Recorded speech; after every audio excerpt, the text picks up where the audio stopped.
There's a young sister, Melody Jones, who is now the director of the Katie Cannon Center at Virginia U, and she did a presentation on the slave factor, introducing what the nuances of Beyonce's words, meaning, about what does it take for black women, to slay, to be all that they're supposed to do, using a womanist ethics. And that's another piece that I write about and live into. What does it mean to be a womanist? Be responsible, to be inclusive, all of that. That's what it means to love oneself regardless. And so to love ourselves as African American Lutheran women in this church, we slay.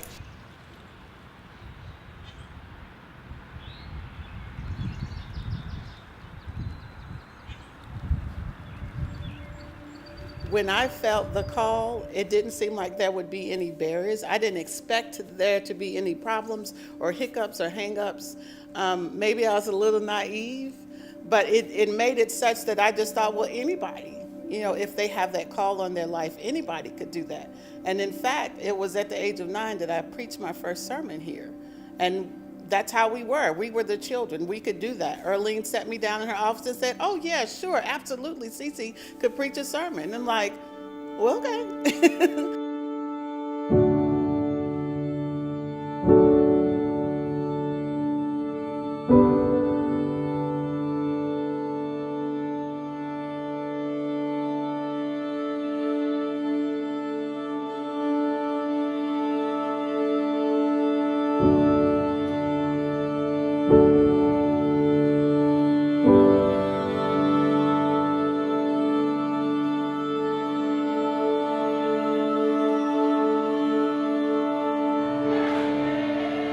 How Prince of Peace came about when the LCA at that particular time decided that they felt like there needed to be an intentional attempt to have ministry in African American communities and to reach out to African Americans. Prior to that, there had been a number of things that had been taking place here in North Carolina.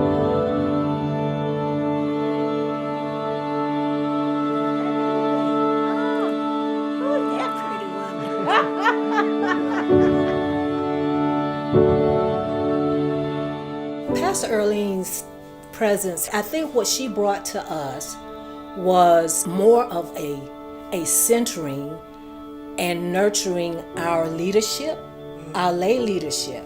I feel each pastor brought something different to our growth as a church.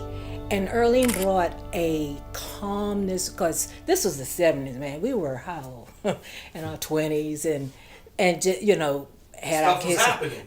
Things were popping off, yeah. And so we were learning all about being a Lutheran and saying, okay, wow, so we had that energy going. But when Earlean came, there was a maturity and a calming and a focus into who we were as adults who are learning and continuing to grow in our Lutheran faith.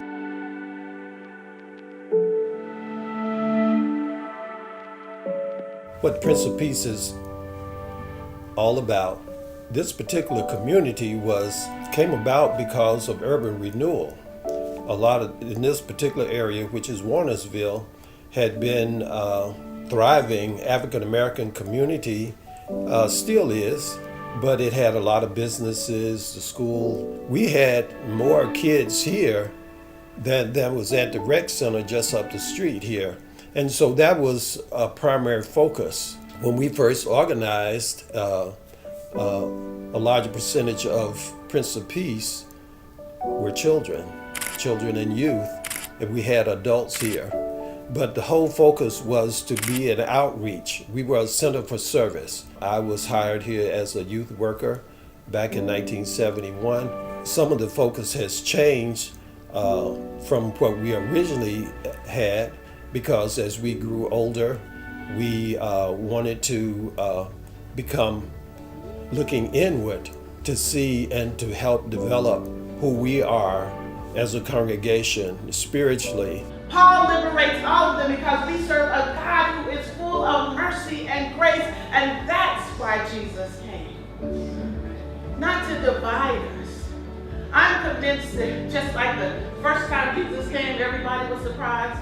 Y'all gonna be surprised again.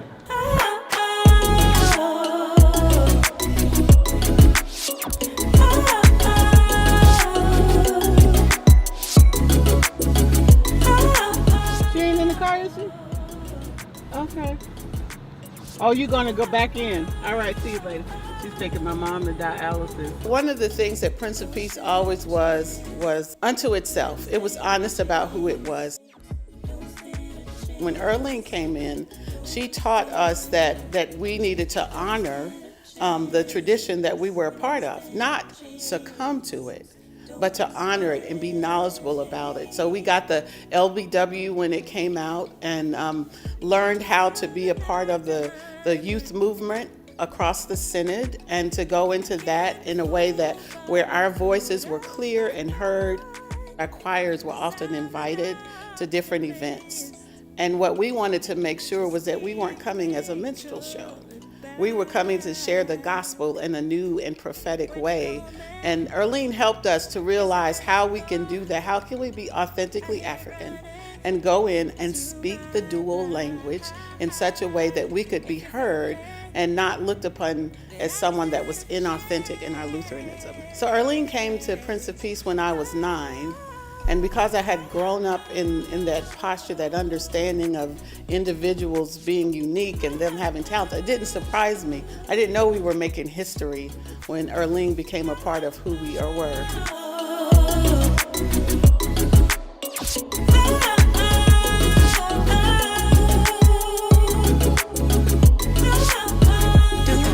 This is the Griffins. See, it still says Griffins out there. And they're one of the families that have helped to keep the community banded together. With UNCG growing and sprawling all over this community, they've been trying to buy up things. And they're one of the ones that spearheaded the movement not to do that. So this is the pool where I learned to swim. And this is the community center. It has now become a part of the school system, so that the community center's playground is now used by the school. This is David E. Jones back here. And this was a big deal when this happened. Oh yeah. And so I was 9 years old, and she began to meet with me and talk with me and do different things with the whole group of us who were part of that. And so it wasn't anything unusual to me. This is just, well, why wouldn't she be? And allow her to be able to give to us in the different way, in a new way. She came in and her vocabulary was ridiculous. Every word that she used in her sermon seemed to be 15 to 16 letters long. So it gave us a deep appreciation, not only for her Africanness, but her education level as well. And it challenged us in a way to really think about our theology in a way that was not only from the things we experienced, but from the things that we read and saw within the Lutheran Church and also outside of it. I know that if I had not seen Earlean, I would not have been able to easily imagine myself in her role. We had some really great pastors that served here, and they embraced us, and it was truly the priesthood of all believers. But I having had her as unknown model to me, it just changed my whole outlook on things. My whole mindset was different because I could imagine, I could see myself in her. It's one of the things that I often uplift about being African, is that there's no separation. So Earlean's achievement are my achievements. You know, when something happens to one of us, it happens to all of us. It's a communal thing. So Earlean doing that, I didn't know how much of a trendsetter and trailblazer she was, but it did show me that this is possible. And so her legacy lives on here at Prince of Peace because we don't know how to not celebrate our ancestors and the things that have gone on before us. We're always looking for a reason.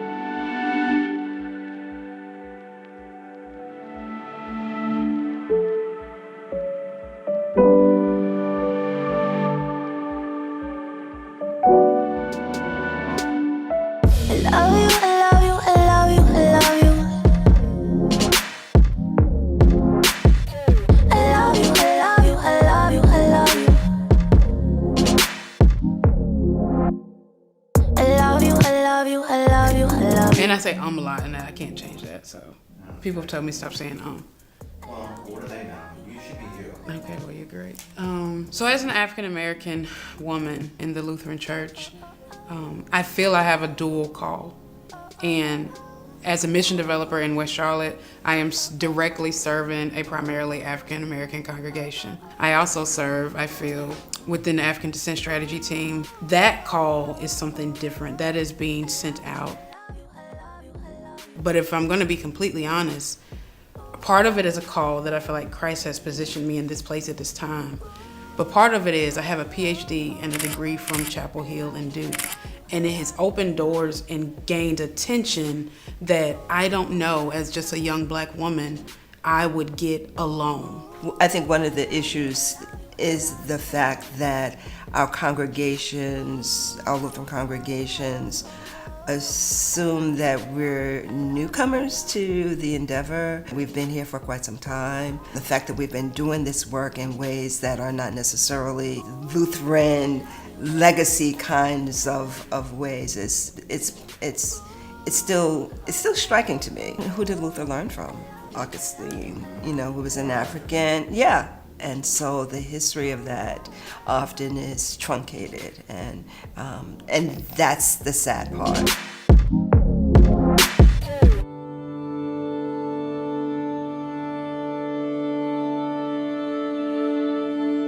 We've been doing as a synod this transforming white privilege. I found that letter from my mom after she died that was from my great-great-grandfather to his family back home. Very, very deeply moving. God's going to take care of you. It's almost like a sermon. And then just as matter of fact as you please, like I'm talking to you right now, he said, and so when I don't come back, I need you to sell 2 of the 6 horses, take the $250 we had saved, go to Concord and buy a slave. And then just went on with the rest of his letter. My privilege piece used to be up here, but my privilege piece moved down here because I'm like, this is me. I mean, I'm like a carrier. It's a very humbling and embarrassing and convicting kind of a thing. You've already heard in the grant from the And since I also happen to be a bishop, and because our church is so convicted on a church-wide level, then, trying to translate that into what we're about here in the North Carolina Synod, too.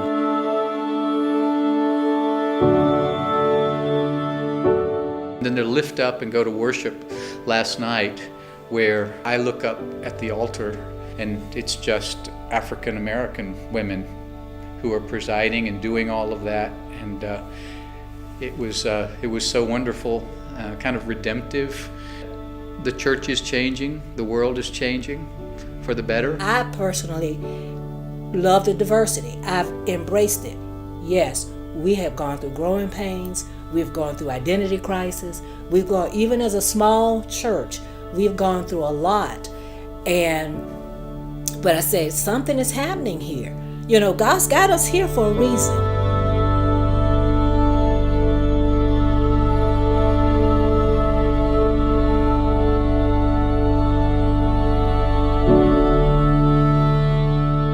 For the sake of the gospel, I would risk everything.